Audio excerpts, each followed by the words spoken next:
Malcolm Carter, 42, settled onto a weathered bench in Riverside Park, letting the late-day sun warm his shoulders while a mild breeze combed through maples. He turned a page in his paperback and let the chatter of kids and the clack of skateboard wheels fade into background music. The park was his reset button, a pocket of quiet inside a city that never learned to whisper. Today he wanted 20 minutes of being nobody in particular. No emails, no calls, no decisions. Just words on a page and the small ceremony of breathing. A dog barked, a cyclist laughed, and Malcolm smiled without looking up. He traced a thumbnail along the paper's rough edge and settled deeper against the slats, choosing stillness. Sit, read, listen. Remember, the world can be ordinary, even for a man whose weeks are anything but. Across the lawn, Officer Brendan Kearns, 52, uniform pressed sharp as a crease, a man who'd walked this beat for 26 years, rounded his usual loop. He scanned faces with the restless vigilance of someone who trusted gut more than paperwork. When his gaze snagged on Malcolm sitting alone, something inside clicked like a switch. Too composed, he told himself, too at ease. He didn't recognize the man, and not recognizing someone on his patch felt wrong, like a loose board on a porch step. Kearns slowed, let the scene breathe, and watched. A black man, alone, calm, unbothered. That combination tripped alarms he never named aloud. He planted his boots, pretended to check a nearby trash can, and kept Malcolm in his peripheral vision, suspicion already building its case without evidence beyond a feeling he preferred to call experience. Malcolm sensed the stare before he found the source. Years of reading rooms taught him to notice pressure, the atmosphere changing by a degree you can feel but not measure. He looked up and found Kearns studying him from a distance, posture squared, expression blank but not neutral. Malcolm had seen that look more times than he cared to count, concern sheathing suspicion, certainty wearing a polite mask. He slid a finger between his pages and closed the paperback, hands resting palm down on the cover where anyone could see them. He did not drop his gaze. He met the officer's eyes like a person meeting weather. Acknowledge it, prepare for it, refuse to let it decide the afternoon's forecast. The moment stretched, thin and tight as wire. Then he breathed once and kept perfectly still, on purpose. Hughern's grip tightened around the baton clipped at his belt. The calm in Malcolm's eyes registered as insolence, a refusal to play the shifty stranger. It scraped against his sense of ordered streets. "Let's see what he's about," he muttered, adjusting his posture into the squared-off stance he'd drilled since the academy. Each step across the grass felt procedural and personal at once. He didn't like being watched by someone who didn't look away. The composure read to him as a dare. He set his jaw, straightened his collar, and decided the moment needed his control more than it needed his curiosity. The wind carried the squeal of a swing and the snap of a jump rope, ordinary sounds that made his certainty feel righteous, inevitable, almost civic. He picked up his pace. Malcolm kept his expression smooth as the officer approached, pressing any edge from his features. He had learned that first minutes decide everything. That tone can pour water on sparks or throw fuel. He wasn't eager for a scene, not this afternoon, but he also refused to fold himself into something smaller, to keep a stranger comfortable. "Afternoon," the officer said when he reached the bench, voice polite with a metal rim. "Afternoon," Malcolm answered, steady as a metronome. He shifted slightly so both hands stayed visible on the book, palms open, posture at ease without surrender. The air between them went taut, like a string tuned a little too high. He waited, letting the officer choose the next note in their uneasy duet, determined not to supply a wrong one himself. "What brings you out here today?" Kearns asked, eyes cataloging everything and nothing. The scuff on Malcolm's shoe, the dog-eared paperback, the way he took his time answering. "Just enjoying the park," Malcolm said. "It's a good day for it." Kearns nodded like a man humoring a story he didn't buy. "You from around here?" Malcolm's smile barely registered. "I've been around." The non-answer slid under Kearns' skin like a burr. His stance tipped from conversational to checkpoint. Mind if I see some ID? Malcolm let a breath travel the length of his ribs and back. Am I required to show identification to sit and read? He asked, tone even. Kearns' smile didn't touch his eyes. Helps me clear things up. The words sounded casual and landed heavy. Neither man moved. Malcolm kept his hands visible and waited. Malcolm's smile thinned. Am I under arrest? He asked, voice measured, eyes steady. The question irritated Kearns more than he expected. That composure again, that practiced calm that made him feel like he'd already surrendered ground. You will be if you don't cooperate, Kearns said, his hand settling to rest on his holster in a gesture less as old as the uniform. Malcolm inhaled slowly and released it. I'm reading in a public park, he said. Is that unlawful now? You fit a description, Kearns replied, and even to his own ears, the justification sounded like a ladder missing rungs. What description is that? Malcolm asked quietly. Kearns had no good answer. The silence pressed on his pride until it felt like pressure he could label duty. He mistook that squeeze in his chest for judgment, calling him forward. Without comment, Malcolm reached into his pocket, slow, deliberate, announcing each motion with his eyes, and withdrew his wallet. Kearns tracked every inch of the movement, poised to pounce at the first excuse, to name fear. Malcolm passed the ID over. The name meant nothing to Kearns, but he had already decided it didn't need to yet. The decision had outrun the evidence.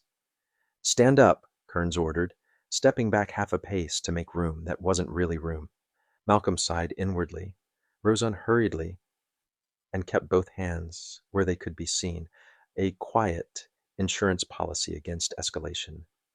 He watched Kearns glance at the name, see nothing he recognized, and decide recognition was unnecessary. Procedure, Malcolm thought, had become theater. Props first, plot later. He kept breathing like it was a job with benefits. Turn around. The cuffs flashed. Clicks bit the air as metal closed, small silver verdicts against brown skin. Eyes turned from nearby paths. Curiosity travels fast in open spaces. Kearns felt a wobble under his certainty, and tightened anyway, pride towing him forward. He gripped Malcolm's arm and guided him toward the cruiser parked along the curb. Malcolm moved without resistance, his attention already stepping ahead to the rooms and conversations he knew would follow. Control what you can, he reminded himself. Leave the rest to the truth arriving on its own schedule, late but loud. On the short walk, gravel crackled underfoot, a metronome for a moment that didn't deserve music. A jogger slowed, hesitated, then sped up. Malcolm counted steps and breaths. The door thunked open. He ducked his head and folded in. The cruiser rolled away, and the city blurred into bands of brick and green. Malcolm let landmarks pass through his gaze without catching. He wasn't worried about his identity. That would announce itself soon enough, loud as a fire alarm. What pressed on him was the familiar fatigue of rehearsing the same misunderstanding in different rooms, with different actors playing the same roles. He matched his breath to the rhythm of the tires, let his jaw unclench, and found the small, stubborn pocket of calm he kept for days exactly like this. It never felt fair, but it kept him whole and steady. Outside, sirens ghosted far away, the sound of a city telling stories. Inside, he made himself small only in posture, not in spirit, and waited for the next door to open, the next room to tilt toward clarity. What were you really doing there? Kearns asked at last, eyes flicking to the mirror. Reading, Malcolm said, meeting the look without heat. Kearns' scoff was sharp. A guy like you just sitting around reading? Malcolm lifted an eyebrow. A guy like me? The phrase hung between them like a sign neither wanted to own. Kearns swallowed the admission that had almost surfaced and doubled down. You don't look like someone who spends afternoons with a book. Silence filled the cabin. What does that look like? Malcolm asked, voice level. Kearns didn't answer. He gripped the wheel until his knuckles bleached and stared through the windshield as though the road might offer a better argument The remark landed like grit in a gear. Malcolm let silence work, an old colleague, then added, maybe start by saying what you mean. The city's reflection blinked across the rear window. Neither man moved. The question hung, heavy. The precinct lot opened like a concrete basin. Kearns steered in and killed the siren that had never been on. He got out first, opened the rear door, and helped Malcolm out with a grip that was firm and unnecessarily guiding. Inside, the building buzzed, phones, keyboards, a copier grinding through a job.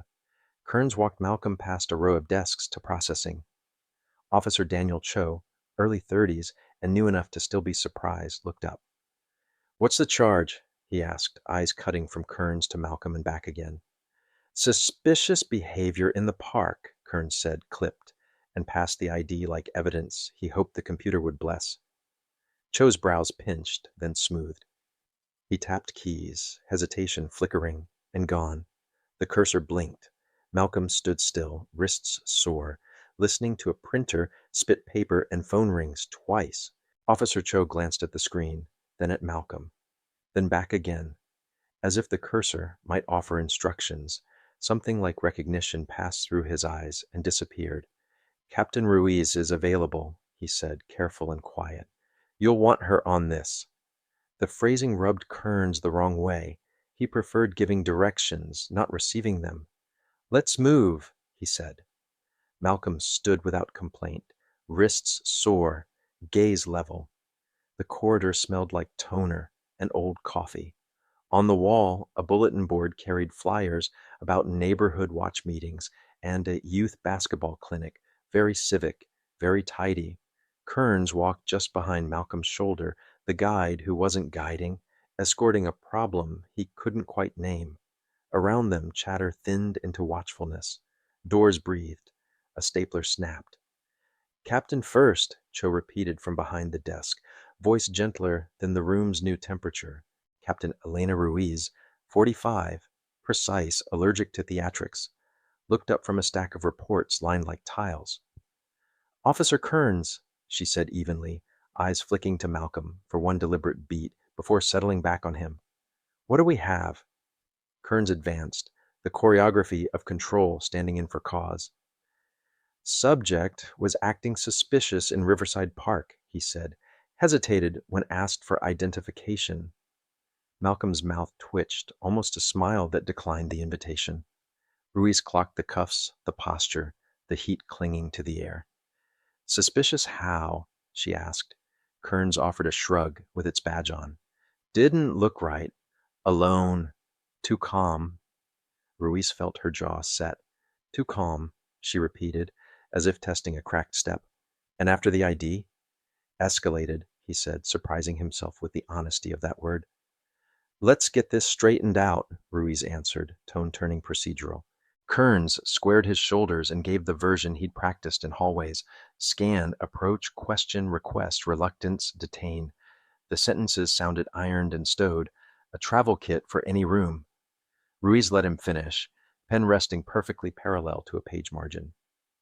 "Basis for detention?" she asked. "General description, Captain," he replied. "General," she repeated, neither accepting nor impressed. Her attention shifted to Malcolm. "Name?" "Malcolm Carter," he said, calm like a level held against a wall. "Occupation?" "Consulting," Malcolm answered, truth abridged. Ruiz heard the contour of the omission and didn't press. She returned to Kearns. "Body cam running?" "Yes," he said, already bracing for the screen's cold memory. Ruiz nodded. "Officer Cho, bring up the booking log. And Officer Kearns, step outside a moment. I'll speak with Mr. Carter alone." The words landed with authority's quiet gravity. Surprise flashed across Kearns' face, then folded itself into obedience. The door settled shut. Ruiz's posture loosened by a notch. "Mr. Carter," she said, voice dropping. From podium to person, "I'm sorry you're here like this." Malcolm's expression eased without softening. "I appreciate you saying so." Ruiz studied him the way you study a file you've memorized already. "For what's changed?" "I'm aware of who you are," she said, careful to lay the words without weight. "It would help if we keep that confidential for now. I need to manage this correctly." Malcolm nodded. Understood. I'm not interested in theater. He lifted his wrists slightly. But I am interested in process. Ruiz exhaled. Me too. For a second, the office hummed with quiet consensus. Then she tapped the intercom for Cho. Send Officer Kearns back in, she said, spine returning to form. She rose, rounded the desk, and with a practiced flick, unlocked the cuffs herself. Metal sighed and fell away. Malcolm rolled his wrists. Practical, not performative. We'll resolve this now, Ruiz said. But understand, I'll still need a formal review. Of course, Malcolm answered. Outcomes matter. Process matters more. Ruiz held his gaze, another heartbeat, filed the sentence somewhere useful, and opened the door. Kearns re-entered, shoulders stiff, pride arriving half a step early. Ruiz sat. Mr. Carter is not the person you're looking for, she said. You'll release him immediately. Kearns blinked. Captain, immediately, Ruiz repeated, tone leaving no footholds. He fumbled keys, then steadied, and reached for Malcolm's wrists again, this time gently, like returning something borrowed. The cuffs clicked apart. He pocketed them as if they'd grown heavier. You're free to go, sir, he said, the words tasting chalky. Malcolm rubbed the faint red crescents, ghosting his skin, and met Kearns's eyes without heat or triumph. Thank you, he said, ordinary and final. Turning to Ruiz, I'll be in touch. There's more to discuss. It wasn't threat or bluff, just logistics with consequences. Ruiz nodded. I'll be ready, she said, hearing the larger assignments tucked inside his sentence. Malcolm stepped into the bullpen. Conversation dipped to a seam, curiosity stitching itself shut when he passed. He walked through the precinct's domestic noises, printers chattering, phones chiming, like a person leaving a stage whose lights were a few watts too cold. The door released him into air that felt newer than the air inside. He stood a moment on the stoop, listening to traffic wash past, then descended and kept moving, his calm intact, his patience intact, his next calls already drafted. Back inside, the office cooled. Kearns sat, knees squared, hands flat on his thighs, an old academy pose he hadn't needed in years. Ruiz folded her arms, then unfolded them, choosing precision over posture. Do you know who Mr. Carter is? She asked. Heat climbed Kearns' neck. No, Captain, just some guy in a park. Ruiz shook her head once. He's not just some guy. He's a federal agent? Senior?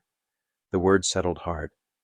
And that, she added, shouldn't be the only reason this is a problem. He swallowed. I didn't know. It shouldn't matter, Ruiz said. What matters is the why. You detained a man because stillness made you uneasy, because calm looked like defiance, because you trusted a feeling you didn't interrogate.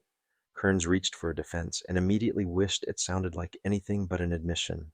That's the point, Ruiz said, voice low but edged. It shouldn't have mattered who he was. It mattered that you acted without particularized facts. He stared at a scuff on the floor, as if it could offer a script.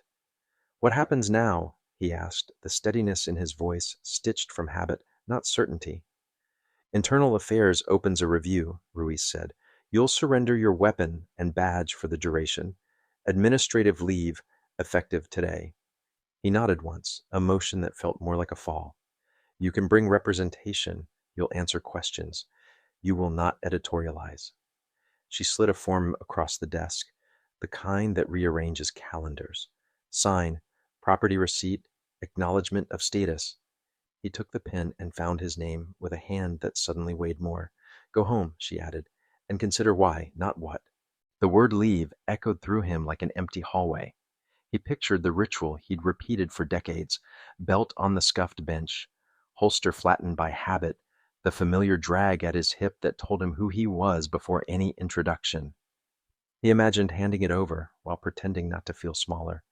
Understood, he said, the syllables like gravel.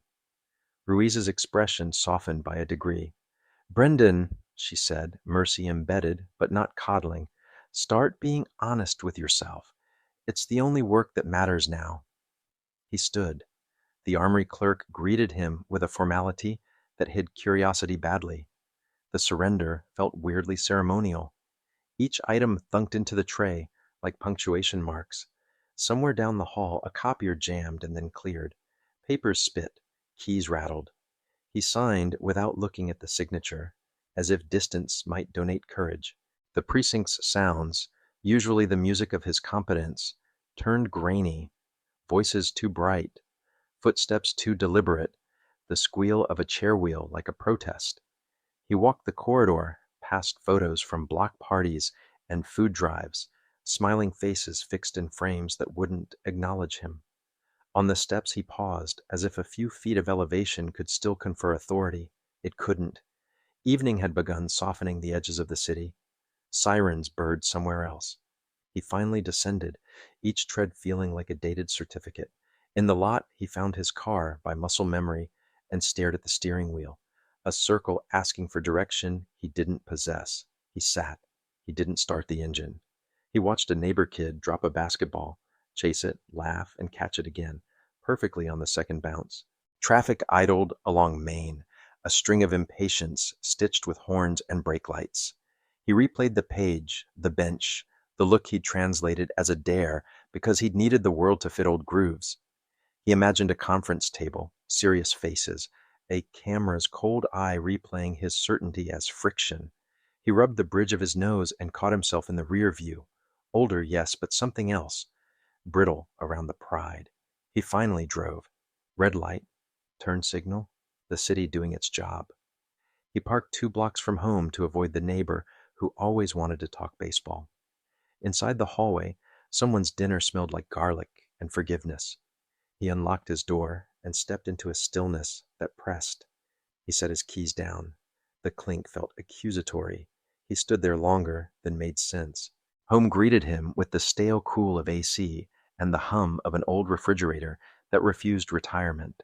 He left his shoes on and sat at the kitchen table. The silence had weight. He called his union rep and got a practice voicemail. "It's Kearns. Call me," he said, leaving his number as if the inbox didn't already know it. He stared at the faint cuff marks on his knuckles, his not Malcolm's, and felt the oddness of that discomfort. His phone buzzed. Department email confirming administrative leave. Polite language, wearing hard edges. He forwarded it with the subject line, "Need." Then he poured coffee that tasted like cardboard choices and drank it anyway, because ritual helps when reflection hurts. He tried to write his own memo, stopped after one paragraph, and watched the cursor blink like a metronome for remorse. He tried television. The news offered emergencies he couldn't fix. The sitcom rerun offered a laugh track that felt like an alibi he hadn't earned. He muted everything and listened to his breathing, like it belonged to someone else. He replayed Ruiz's question, why, and tried to answer it without reaching for slogans he'd memorized. Proactive policing, broken windows, community reassurance. They didn't sound like truth. They sounded like tools that fit his hand too well. He remembered a training years ago where an instructor warned, "Your gut is a storyteller. Make it show its sources." He'd liked the line, quoted it to rookies, then filed it somewhere the job wouldn't disturb. He stood, stretched, and walked to the window. The street looked ordinary. That, he realized, was the point he kept trying not to learn. Sleep arrived late and extractive, leaving him with a jaw ache and a pillow crease like a reprimand. Dawn found him awake, the ceiling suddenly opinionated. He brewed coffee and read the official notice again, each serif like a verdict he didn't get to write. The union rep's text landed mid-morning. "We'll be at the review. Keep answers factual. Don't speculate. Don't argue with video." He typed thanks and stared at the word until it thinned. He walked the block without looking at faces. He counted hydrants, license plates, window boxes, anything that wasn't an opinion. Back home, he polished his shoes by habit and tried on a suit that still fitted but felt borrowed. In the mirror, his tie hung straight, his eyes wandered, and a truth he didn't prefer settled in like weather. At the precinct, life did what it does, continued. Ruiz filed her initial memo, unadorned and careful. She phoned a contact at the bureau before rumor could, framing the incident as error to be addressed, not battle to be escalated. Across town, Malcolm drafted his own account, measured in tone, unsparing in detail. He named actions, not motives. He requested a review, not vengeance. He closed the laptop on a small click that felt like a decision. Later, he took a long walk, past the river, and let the city talk itself quiet. He wasn't interested in ruining careers. He was interested in changing practices. When his phone buzzed, he answered, Ruiz. They agreed on logistics for the review and for follow-up training, the kind that matters if it survives the press of next week's crises. 2 days later, an envelope thudded into Kearns's mail slot with the density of paperwork that rearranges calendars. He opened it at the counter. Date, time, location. He called the union again. This time Rep. Allen answered, voice gravelly, tempo unhurried. They reviewed procedure, witnesses, the ladder of consequences. Own what you can own, Allen said. Don't perform. Don't speculate. Kearns wrote notes and felt them evaporate as ink dried. He walked the block, then 2, then 3. A bus sighed. At a stop. A kid on a scooter carved a careful line in the world. He practiced answers in his head and rehearsed, ending a sentence before it started defending itself. Back home, he hung his suit on the closet door like a question he couldn't avoid. Ruiz spent the interim steadying the precinct, reminders on articulation standards, refresher memos that emphasized thresholds without naming Brendan. She read Malcolm's memo twice. The second time, she circled process matters and drafted bullet points for reforms she'd wanted anyway. Scenario training that punished fuzzy phrasing, supervisor sign-offs that insisted on particularity, body cam audits that looked for hands drifting where they shouldn't. She prepared for the review the way she prepared for storms, calmly and with sandbags. At night, she caught herself watching the frosted glass of her office door, waiting for shadows to pause there. None did. She closed her laptop, locked her drawers, and left the office smelling faintly of paper and lemon cleaner, the scent of systems that need attention but still run. Morning of the review, clouds stacked over downtown like files awaiting signatures. Kearns dressed slowly, every button feeling like an appeal reopened. He chose the navy suit, the least talkative tie, and shined the toe scuffs until they quit saying field.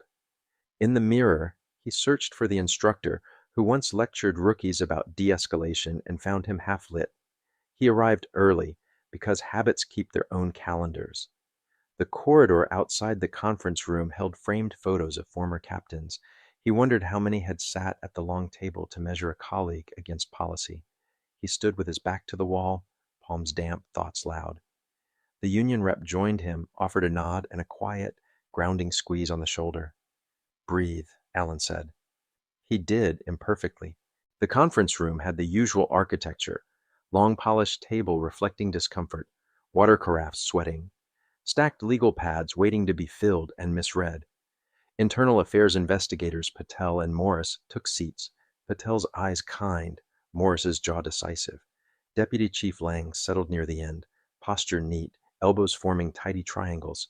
Ruiz entered last, a file thick with tabs in hand.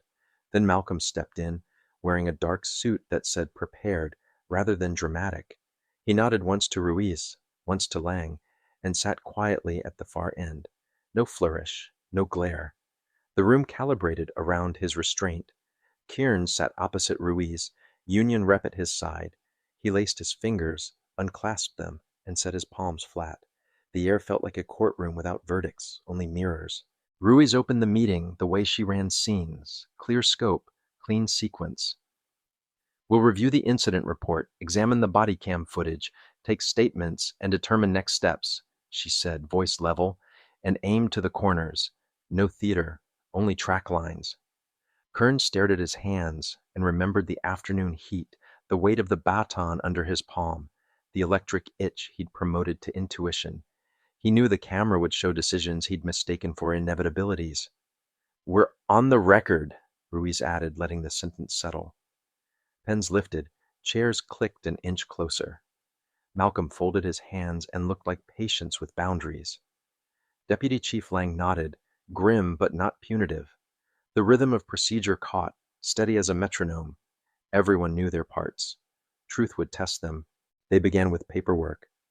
Ruiz read his narrative aloud, the phrasing he'd once considered durable, suddenly sounding thin. Hearing his words in someone else's mouth changed their weight. Suspicious, evasive, non-compliant. Each landed like a placeholder, pretending to be a fact. IA investigator Patel asked for specificity, observable actions, precise language, threat indicators. What exactly did you see? Kearns answered where he could, discovering how often he'd written impressions as evidence. Where he couldn't, he admitted as much. Morris asked about timing, how quickly he moved from inquiry to detention, what escalated his tone. He heard himself describe impatience as necessity, and felt the room note it without comment. The legal pad in front of him looked suddenly enormous, each line a space where a better answer hadn't been written. Body cam footage rolled, the room lit by the cold glow of certainty replayed. On screen, Kearns approached the bench, posture squared, voice courteous and clipped. The park sounded alive, jump rope slapping, a dog's bark, wind nipping leaves. Malcolm's calm read as exactly that. Calm. The silence after, "Am I under arrest?" stretched uncomfortably long. No policy filling it, just pride looking for a statute. Kearns watched his own hand hover near his holster, a moth finding the brightest thing in the room. He remembered the heat on his neck and realized it wasn't danger then, just embarrassment now. When the cuffs clicked, the sound landed harder in the conference room than it had under trees. Someone cleared a throat. Ruiz paused the video and let the still frame make its point. Lights up, papers again. Policy citations took the air. Reasonable suspicion, particularized facts, proportional response, restraint thresholds. Patel drew the line backward from cuffs to cause, mapping where the procedure bent. It didn't feel like accusation. It felt like math, and Kearns had shown work poorly. Deputy Chief Lang asked him to explain general description. Saying it again made the phrase crumble like a dry cracker. From where? Lang asked. When? What features? Kearns felt heat gather. I don't have enough, he said, words small and overdue. Malcolm stayed still, not smiling, not saving him. Ruiz annotated her copy without looking up. A teacher grading the test. The student already knew he'd failed. The union rep tapped a pen twice and then let the silence hold. Questions narrowed like a funnel. Why escalate? Why place a hand on the holster? Why cuffs absent articulable threat? Kearns tried to route answers through policy and found only feeling. Finally, he said, because I was uncomfortable. And the sentence settled like furniture. Obvious, heavy, hard to move. Ruiz nodded once, not pleased, not surprised. Thank you, she said, meaning the accuracy, not the behavior. Lang outlined potential outcomes, retraining, suspension, termination, each delivered like a station on a line they all wished didn't exist. We'll determine findings after statements, Patel added. Malcolm's turn would come, then Ruiz's, then the union's summary. No one rushed. Process today was the point. The recorder's small red light regarded them steadily, a dot that meant, this counts. A recess gave the room back its oxygen. In the hallway, Kearns leaned against a painted cinder block and tried to measure the distance between the officer he wanted to be and the man on the screen. The union rep handed him a paper cup of water. You told the truth, Allen said. That matters. It felt less like victory than like a floor. Down the corridor, Malcolm stared through a window at the river soldering sun into hard coins. He wasn't gloating. He was measuring time. Ruiz stood at a copier, organizing tabs into another order. Staff passed and pretended not to look. Kearns straightened, rolled his shoulders back, and practiced walking the few steps like a person learning to steer again after years of letting habits drive. Back inside, procedure resumed its cadence. Ruiz summarized findings so far. Insufficient particularized suspicion at the outset, premature escalation, improper restraints. She did not sand the words. Lang added that the department's credibility lives or dies in moments that rarely carry cameras or senior federal agents. Malcolm folded his hands. Patel asked if he had recommendations beyond this room. Malcolm suggested scenario training that makes too calm and too nervous equally unhelpful in reports, audits that flag vague descriptors, supervisors empowered to halt momentum when pride starts calling itself threat. This isn't about humiliating anyone, he said. It's about making the next choice better. Ruiz noted each item like bricks for a permanent fix. Morris confirmed timelines. The union rep reserved comment. The recorder's light kept its polite red stare. The formal phase began. Ruiz's cadence shifted into transcript gear. This is the administrative review into the actions of Officer Brendan Kearns on, she read the date, at Riverside Park. Present are Deputy Chief Lang, Internal Affairs Investigators Patel and Morris, Union Representative Allen, Mr. Malcolm Carter, and myself. She described scope and limits, the standard to be applied, and reminded everyone the purpose was appropriateness, not punishment for its own sake. She verified that Kearns understood his rights and representation. He said he did. Chairs adjusted a fraction. Pens settled to paper. Malcolm sat very still, the calm he'd been punished for now correctly named. The room felt aligned to a simple target. Follow facts. Ruiz opened a tabbed folder. The page edges whispered. She looked up. Let's proceed. Officer Kearns, Ruiz said, will walk through the lead up to your contact with Mr. Carter, your conduct during that contact, and your decisions thereafter. You'll explain your rationale. Others may ask clarifying questions. Understood? Yes, Captain, he answered. The yes feeling like stepping onto a floor he should have stood on initially. The union rep's pen hovered. Malcolm's gaze stayed steady, neither offering rescue nor seeking apology, only expecting accuracy. Ruiz flipped to the first tab. Beginning at the park, she said, describe what drew your attention. He inhaled, exhaled, and chose a smaller word than instinct. A feeling, he said. Describe it, Patel prompted. Unsettled, Kearns answered. By what? Ruiz asked. He considered and reached finally for plainness. A man I didn't recognize being comfortable where he was. Ruiz read a paragraph from his report, pausing at the safest seeming words. Suspicious, evasive, non-compliant. Each time she asked, specifically how, and waited. He tried answering with observable behavior and discovered how thin his notes were. Where his memory had filled in confident brushstrokes, the video had revealed pencil lines and guesses. He owned the gaps. Morris asked about his gut. Kearns surprised himself by being blunt. It wasn't a hunch, he said. It was bias. I didn't interrogate it. The room did not flinch. Ruiz nodded, as if labeling a cabinet correctly. Malcolm's expression didn't change. The union rep wrote one word, better. Ruiz drew a line down the margin and said, We'll now move to the next section, your decision to restrain, and drew breath to transition. Good, Ruiz said, voice returning to the spine of procedure. For clarity, this review will evaluate the appropriateness of your actions during the encounter with Mr. Carter. We'll revisit the sequence leading to the detention, examine your conduct at each decision point, and weigh the consequences that followed. Do you understand the gravity of this process? Yes, Captain, Kearns answered, quieter now.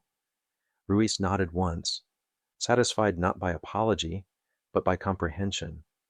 Then let's return to the park. According to your statement, you detained Mr. Carter because he fit a general description and hesitated to comply. We're going to examine those assertions word by word against policy and the video. Pens lifted. The recorder's red dot watched. Outside, a siren Dopplered past, indifferent. Inside, truth prepared to make its slow, specific way. Let's return to the robberies, Ruiz said, tone level. Kearns nodded. Yes, Captain. In the park, he matched the bolo. Tall black male, early 40s. His demeanor felt off, so I approached. Ruiz didn't blink. Define off. Kearns hesitated. He was by himself, just sitting there. When I asked for ID, he balked.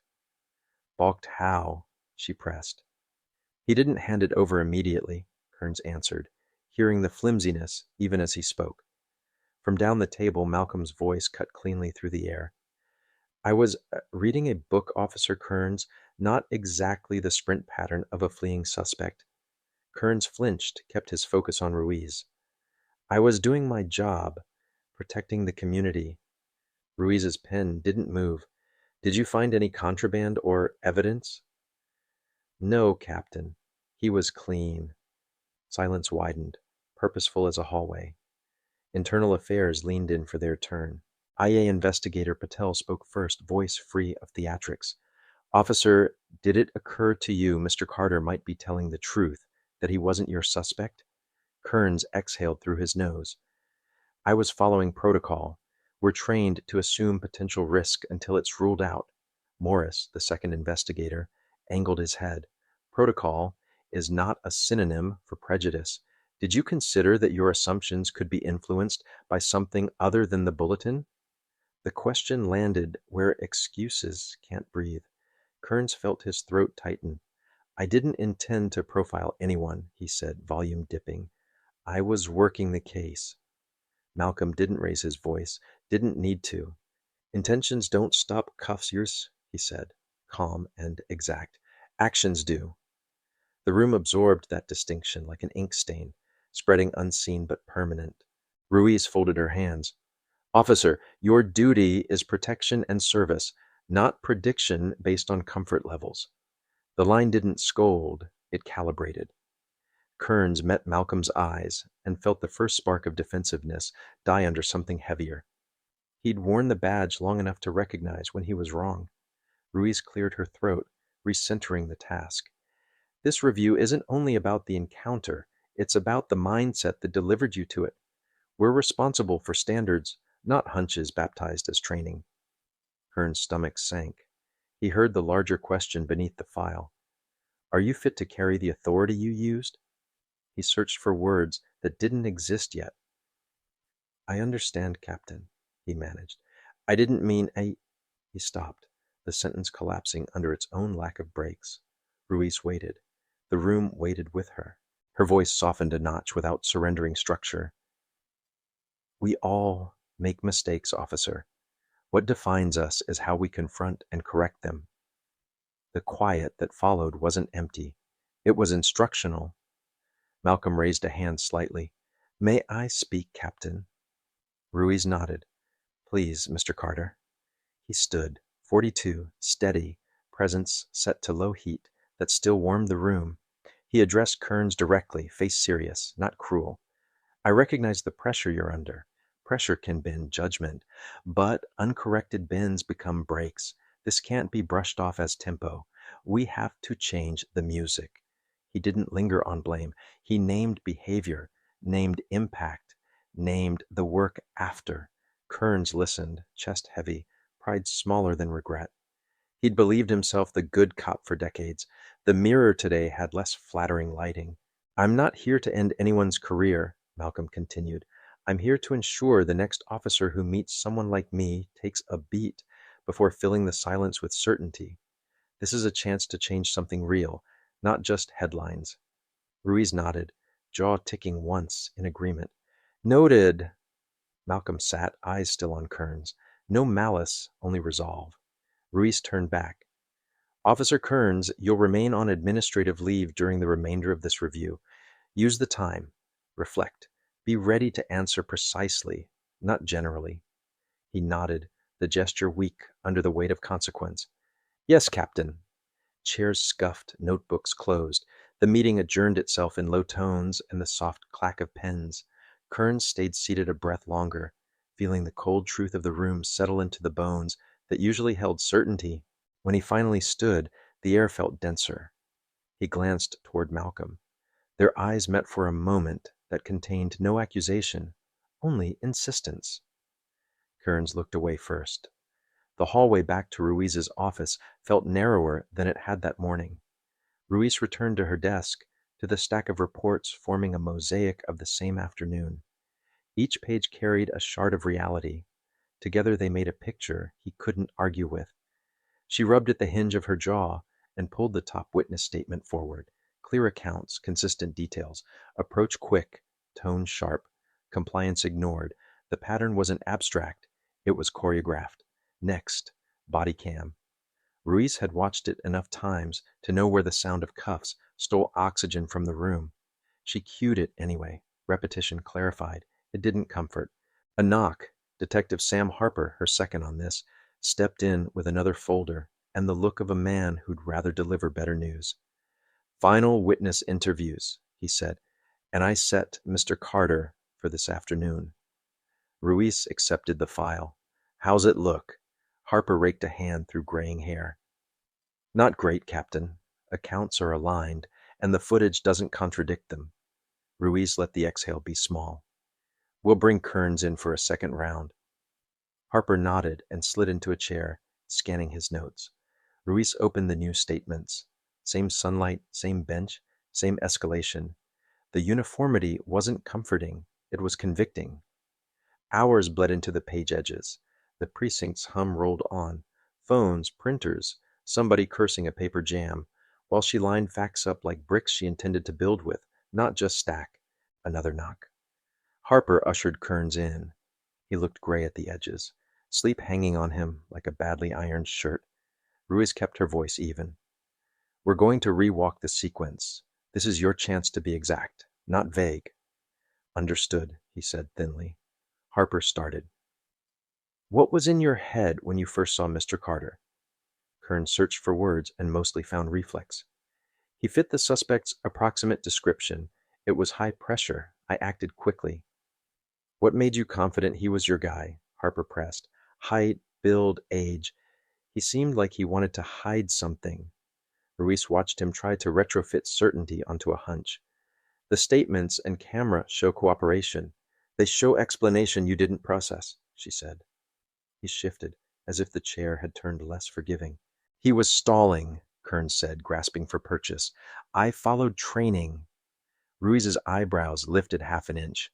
Training is not a permit for tunnel vision, she said. It doesn't license you to escalate a calm scene into control for control's sake. He started to answer, and she lifted a hand. Stop. We're here for truth, not theater.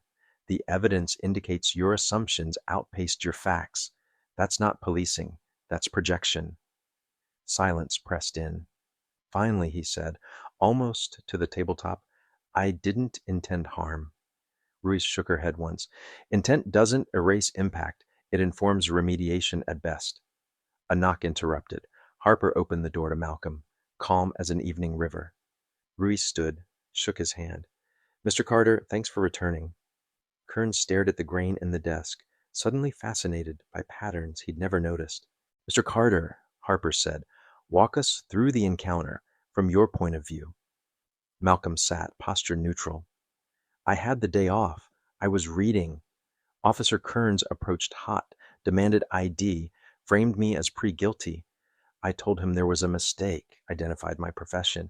He didn't hear it. He cuffed me and leaned hard on control. Kearns flinched at the word leaned. Harper continued, did you perceive racial bias? Malcolm didn't decorate the answer. Yes, it looked like a conclusion chasing evidence. I could see it in the way he evaluated my calm as defiance. Ruiz saw Kearns's shoulders notched downward. She thanked Malcolm, who rose, then paused at the door. He turned to Kearns. I don't carry grudges, he said, but I do carry memory. Use this. He left the sentence like a tool on a workbench. After the door closed, Ruiz looked at Kearns. This isn't punishment theater, she said. It's future-proofing. We have to be better at the next contact, with the next person, in the next park. He nodded, fight mostly absent. The stack of evidence had done its slow work. Take the rest of the day, she added. We'll reconvene tomorrow. He stood like gravity had increased while he sat. He left without argument. Ruiz watched the door settle and felt the office's responsibility grow a size. The report on her desk wasn't just a narrative, it was a lever. She turned back to it, writing the phrases policy requires and adding the verbs culture needs, revise, audit, retrain, insist. She didn't kid herself about difficulty, but difficulty wasn't a reason, it was a schedule. Days later, the final report sat closed on Ruiz's desk, like a verdict that wouldn't read itself. She stared at the cover a beat, then checked the time. Malcolm would be here soon.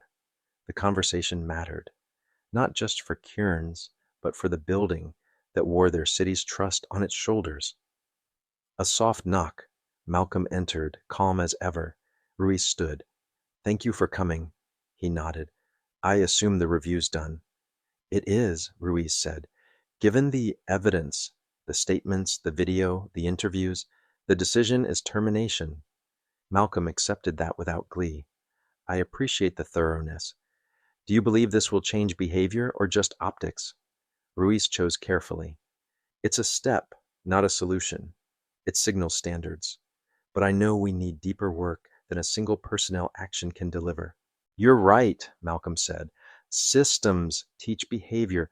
Training, supervision, accountability, those are the levers. If those don't change, we'll be back here with new names." Ruiz found herself grateful for his bluntness. "We're already revising curriculum around bias, articulation, and de-escalation. We're building real oversight that measures behavior, not just paperwork." Malcolm nodded with a faint, tired smile. "Good start, but culture is the ocean. Policy is the boat. You'll need both seaworthy." Ruiz agreed. "It will take time we don't have, and patience no one wants to spend. But we're spending it." He leaned back, thinking. "I've been in enough rooms like this to know transformation is ugly and slow. I'm willing to help anyway. This isn't about me winning. It's about fewer people losing." Respect moved across Ruiz's face like sunlight clearing a cloud. "Your experience will matter. Your presence will too," she said. "You'll have a seat when we design the trainings, and you'll have a voice when we audit our own decisions." Malcolm nodded. "I'm not after special treatment. I'm after better habits for the city and for the officers wearing its promise." Ruiz's shoulders eased a fraction, then were aligned. They stood simultaneously, shook hands with the dignity of co-authors. The decision to fire Kearns wasn't the end. It was the opening bracket. The real work would be the sentences that followed. Malcolm left, door soft behind him. Ruiz stared at the closed report, one more heartbeat, then set it aside and picked up the phone. The calls that start change are rarely dramatic. They are persistent. Morning came overcast, as if the sky wanted muted colors for what was next. Malcolm climbed the precinct steps. Inside, the energy had shifted from defensive to deliberate. Near the entrance, a new board advertised workshops on bias literacy and de-escalation. The font was plain, the commitment not. Conversations ran quieter, less performative. He walked the hall, passing nods that meant respect from a few and discomfort from others. Culture doesn't flip, it turns. At Ruiz's door, he knocked and stepped in. She smiled, thinner than casual but warmer than professional. "Good to see you." "Likewise," he said, settling into a chair. "I wanted to check progress." Ruiz clasped her hands. "Programs are rolling out. Oversight protocols drafted. Accountability with teeth, not gums. It's a beginning, not a banner." "How's the department taking the medicine?" Malcolm asked. Ruiz didn't varnish. Some pushback, some relief. Many understand necessity, a few resent the mirror. Malcolm leaned forward. "Momentum matters. If it stalls, the skeptics write the story." "Agreed," Ruiz said. "We're rebuilding the foundation.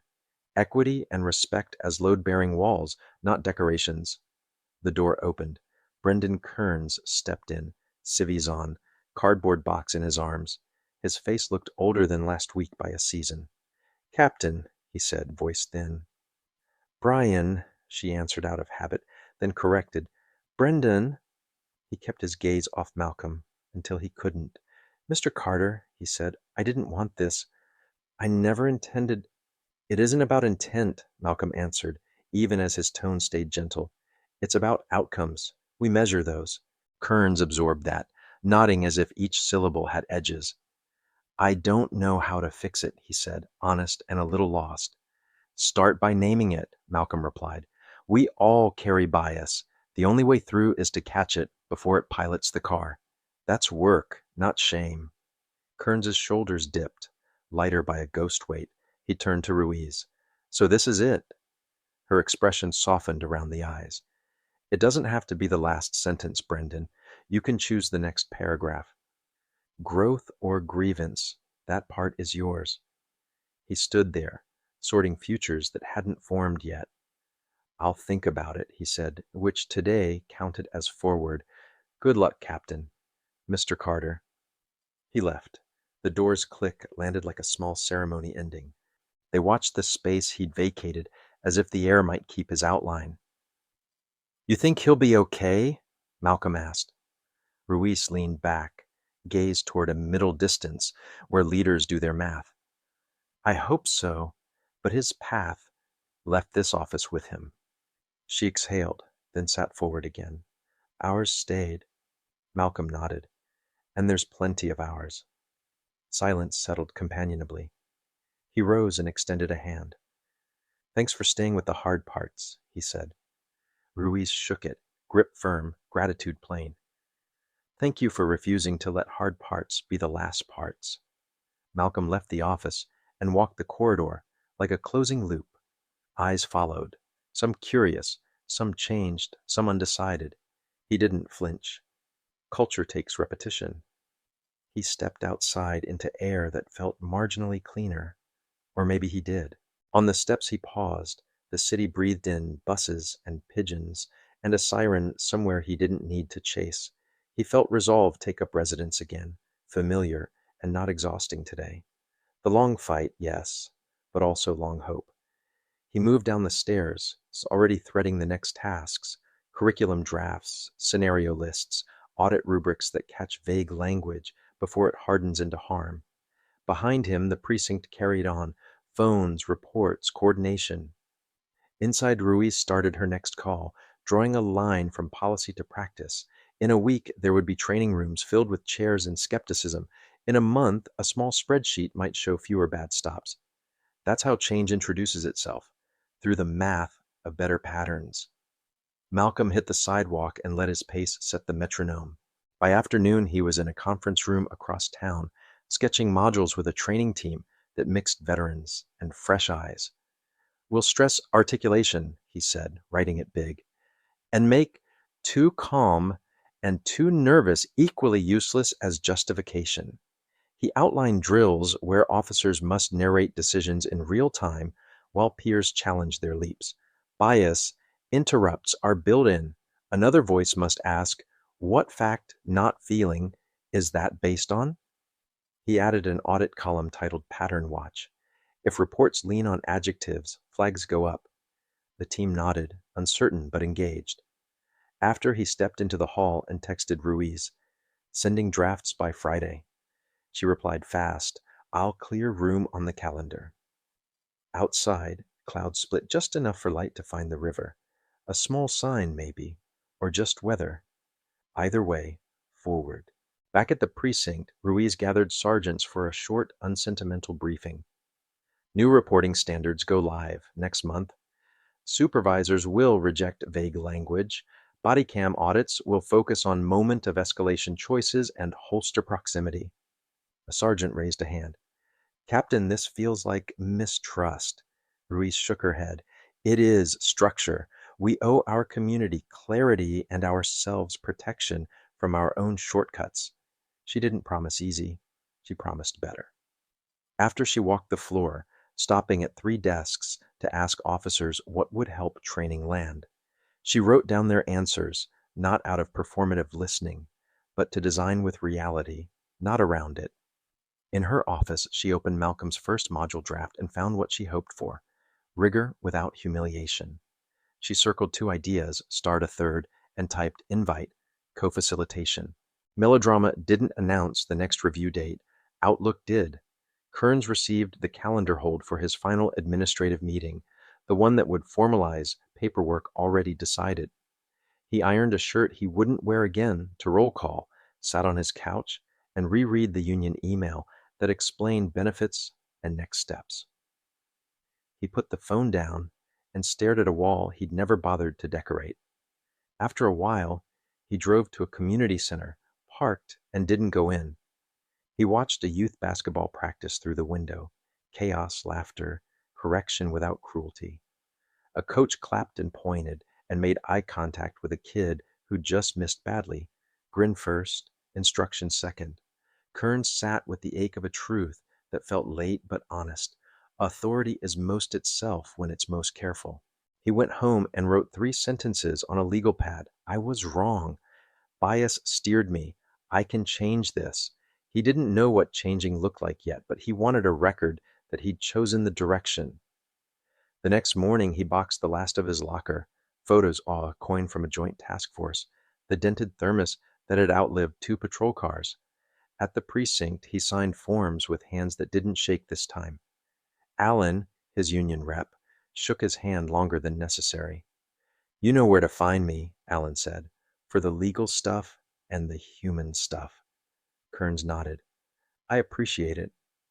He stepped outside and didn't look back, not because there was nothing worth remembering inside, but because memory was finally willing to travel with him. Malcolm's days filled with drafts and rooms. He told the story again, but always in service of structure, not spectacle. In one workshop, a young officer raised a hand, cheeks red. What if I mess up, even trying to do it right? Malcolm nodded. You will. The question is whether you catch it at step 1 or step 10. That difference is a life. He walked them through a scenario where silence is not risk but data. Your discomfort isn't evidence. Treat it like weather. Prepare around it. Don't arrest the sky. Laughter broke the tension. After 2 officers lingered and asked for reading lists, he sent them 3 titles and a note. I'll ask you about these next month. Accountability without humiliation. He thought of the park's bench, of the clique that had stolen oxygen, and recommitted to stealing it back. Ruiz built a dashboard that didn't care about vibes. It tracked stop reasons, escalation points, language drift, and officer-specific patterns. She met with the city's oversight board and, for once, didn't speak in platitudes. Here are the metrics. Here's where we're better. Here's where we still fail. The board asked hard questions without grandstanding. She answered without spin. She left the room lighter because honesty, even heavy, weighs less than evasion. Back at her desk, she opened an email from Malcolm. Pilot sessions show reductions in vague descriptors, slow but measurable. She smiled, small and private. Progress kept bad hours. It still showed up. She scheduled another round of trainings, this time adding supervisors as students. Culture changes when bosses have to do the drills too. She closed her laptop at dusk, the office smelling like lemon cleaner and plans. One evening, Malcolm walked back through Riverside Park. The bench was there, ordinary and unremarkable, like a stage after the audience leaves. He sat. A kid read nearby, lips moving, tracing lines with a finger. Somewhere a jump rope slapped time into the air. He reopened the paperback he'd carried the day everything tilted and let the words be just words again. The city had not transformed. It had twitched toward better. He'd take it. His phone buzzed. A message from Ruiz. Officers requested extra modules. Articulation practice. He grinned, surprised by the warmth the sentence sparked. He texted back, "Send me their names. I'll tailor scenarios." He pocketed the phone and watched the sun hem the leaves in copper. Ordinary, he thought, that's the goal. The day he could be nobody in particular again.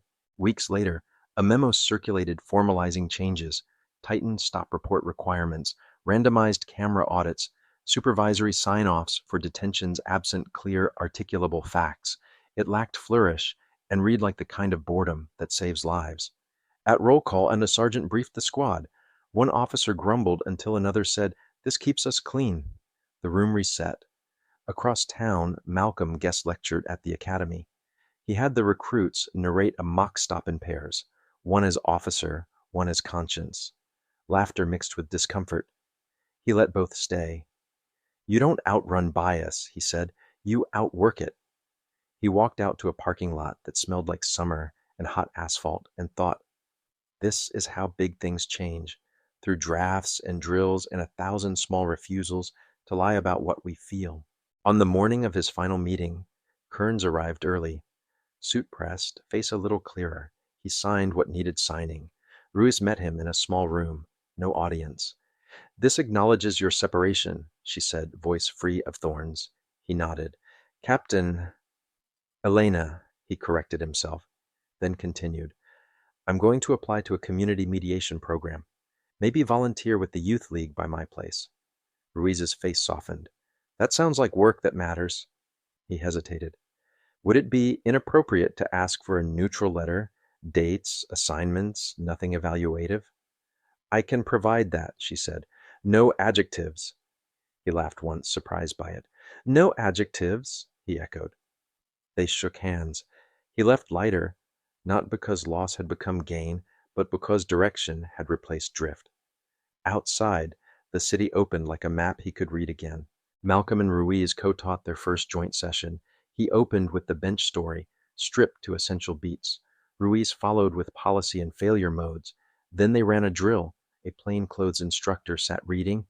Officers had to approach, gather facts, and either disengage or escalate, but every move required narration. 2 officers reached for control too soon. The room paused, rewinded, tried again. On the third run, the approach shifted. Introduction, explanation of reason for contact, a question that was actually a question. Disengagement, documented. The room felt the difference. Ruiz pointed at the board. That's the delta we're after. Malcolm looked at faces no longer defensive, just thinking.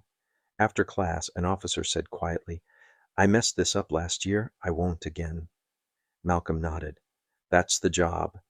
Not perfection. Correction. Ruiz published the first month's dashboard. Stops with general description.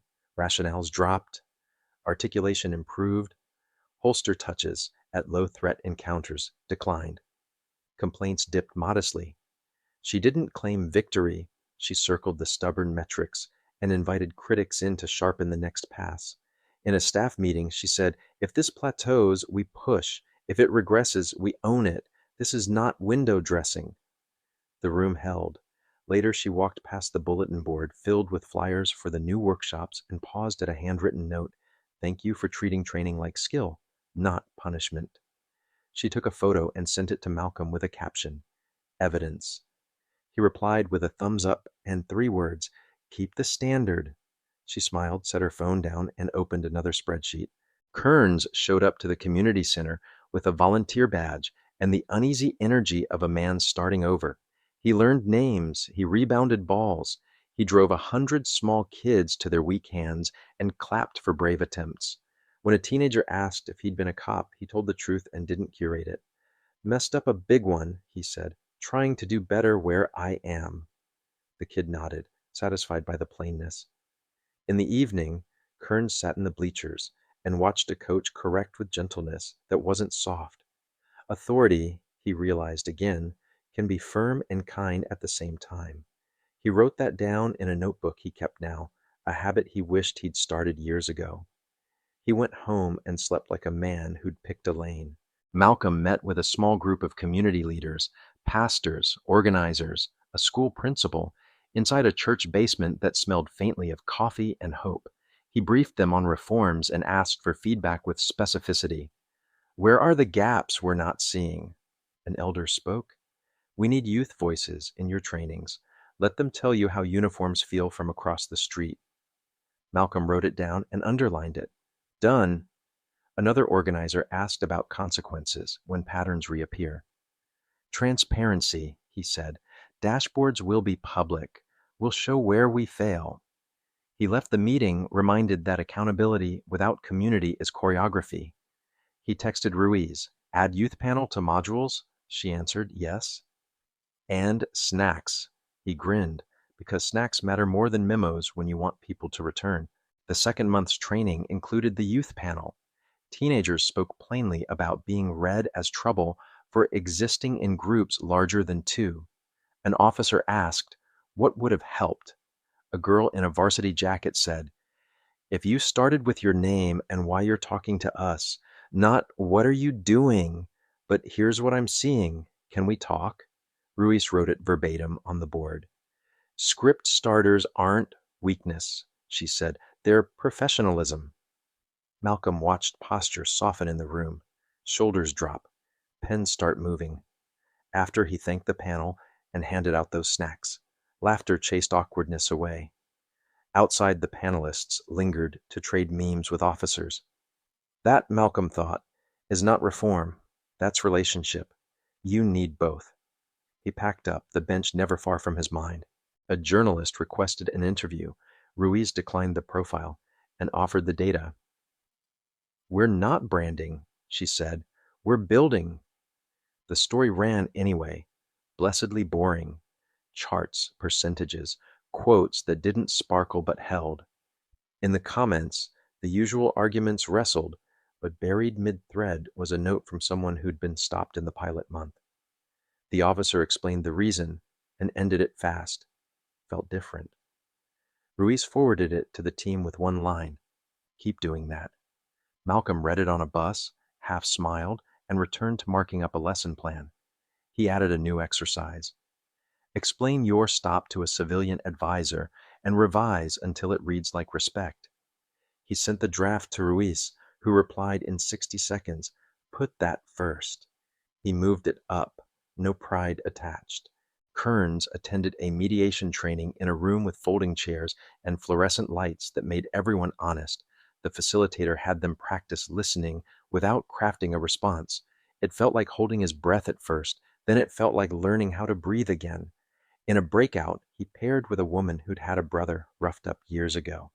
He didn't apologize on behalf of the world. He listened to hers. She asked what he was doing now. Trying to be useful, he said.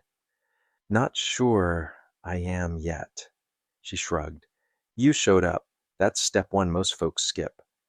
He wrote that down too. On the way home, he passed the park at dusk, and for the first time didn't feel the day's old weight pressed down. 3 months in, the dashboard drew the first real curve, complaints down, clear language reports up, fewer detentions without articulable facts, more disengagements documented properly. Not perfect, not permanent, just pointed the right way. Ruiz presented to the oversight board with Malcolm seated beside her as subject matter lead, not prop. Board members asked about sustainability. We built the practices into calendars, Ruiz said. Audits recur. Training repeats. Supervisors are graded on their team's articulation, not just their arrests. Malcolm added, we'll know it's working when I can sit on a bench and be just another guy with a paperback. The board chair smiled. Ambitious metric, she said. Best one we've heard. They adjourned without applause. Good. Applause belongs at the end, not during the first act. Ruiz took a walk at lunch. No destination. She passed a mural that had appeared on a wall she'd never noticed, hands unclenched, reaching but not grasping. She took a photo and sent it to Malcolm. He replied with nothing but a period, which somehow said enough. Back inside, she reviewed a use of force report that flagged itself, holster touch during a low-threat contact. She called the officer and asked him to walk her through the moment. He owned it without hedging. Habit, not conscious. I'm retraining the gesture. She scheduled him for an extra scenario session, not as a punishment, as practice. He thanked her. She hung up and wrote 2 notes, one to commend the self-report, one to add hands discipline to the next curriculum update. Culture is what you repeat. That evening, Malcolm spoke at a neighborhood forum. He didn't narrate heroics. He narrated process. We're changing form fields and conversation starters, he said. We're adding people to rooms they were kept out of. It's not glossy. It's gears. A man asked if officers still stop black men for sitting on benches. Less, Malcolm said, honest. But less is not no. We're not done. A woman asked if he forgave the officer. Forgiveness is personal. I'm focused on prevention. After a teen approached. I want to be a cop, she said, defiant at the edges. Good, Malcolm answered. Be the kind who writes clear reports and keeps your hand off your holster, unless policy sings, she grinned. Deal! He left with a little more fuel than he'd arrived with. And then Kearns found an email from the mediation center. A slot had opened for a part-time facilitator in training. He read it twice, then 3 times, then started to type a yes and paused long enough to feel the decision settle. He hit send. Later he walked by Riverside on purpose. He spotted a man on the bench, alone, reading. He felt the old reflex knock and didn't answer the door. He kept walking. A jogger tripped, popped up, laughed at himself. Kearns laughed too. He thought about calling Alan to say thanks and decided he would. Back home, he opened his notebook and wrote, "Today I passed a test no one saw." He underlined it, once, then again. He closed the book and slept with the window cracked, the city talking softly like a friend learning volume control. Another training day. Another drill. Malcolm ran a scenario in which officers arrived with a suspect description that fit half the park. He forced them to define particularized out loud. When one said, "He fits the general look," Malcolm smiled without smiling. "Try again." They tried again and again.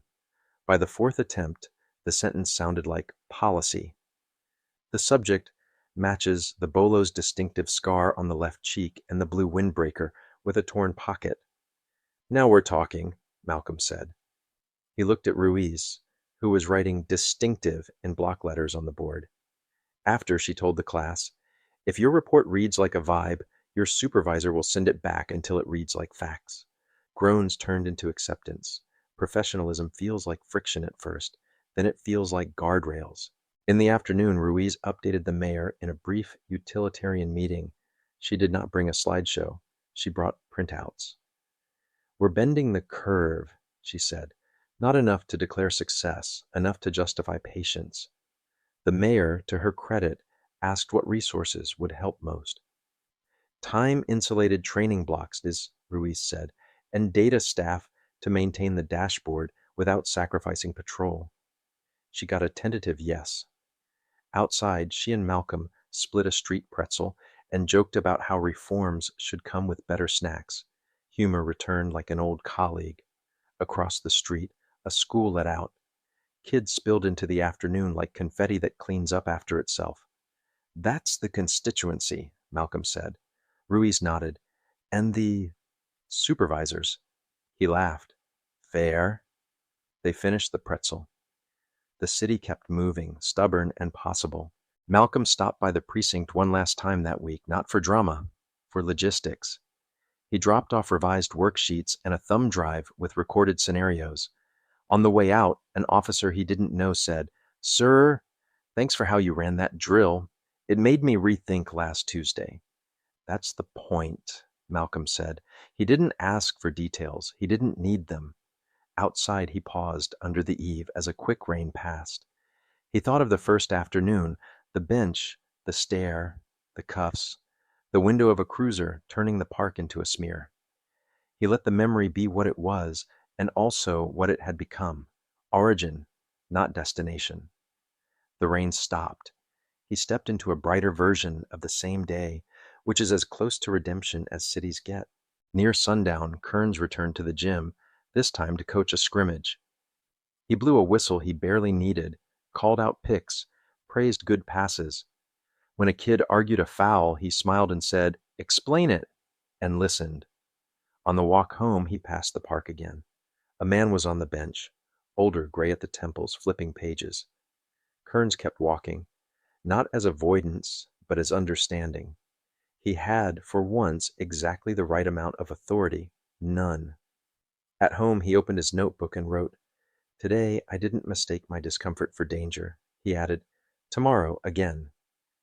He closed the cover and let the quiet in the apartment be not empty, but earned.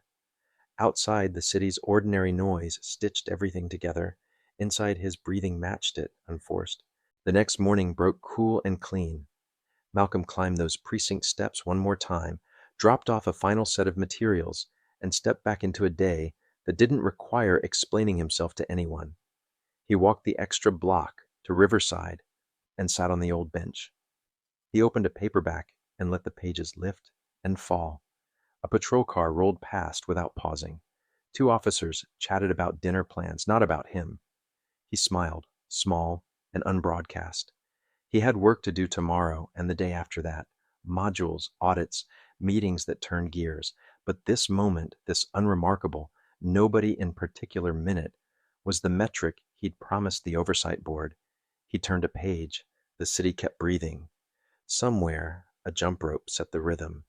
He matched it, line by line, word by word. Lesson 1. Calm isn't a crime. Facts must lead, not feelings. Many of us who remember black and white TV and front porch debates also know this. A gut feeling can wander far from the truth. In Riverside Park, Malcolm Carter asked for nothing more than an ordinary afternoon with a paperback. Yet his stillness was read as defiance, his calm as danger. Older Americans have seen this movie before, where certainty arrives first and evidence tries to catch up. The review made something plain that our generation has preached for years. Particularized facts matter. Too calm or hesitated won't cut it. Officers must name observable details, not vibes. Narrate each step. Keep hands off the holster, unless policy, not pride, says otherwise. Captain Ruiz did the adult work, slow, careful, accountable, unlocking cuffs, demanding clarity, and insisting the record reflect what actually happened. That is how process protects dignity, whether you're 22 or 72. Lesson 2. Real change is boring on purpose, and that's the point. We've lived long enough to know speeches don't fix systems. Routines do. After the park, reforms arrived without confetti. Reports rewritten to require specifics. Body cam audits focused on the moment escalation begins.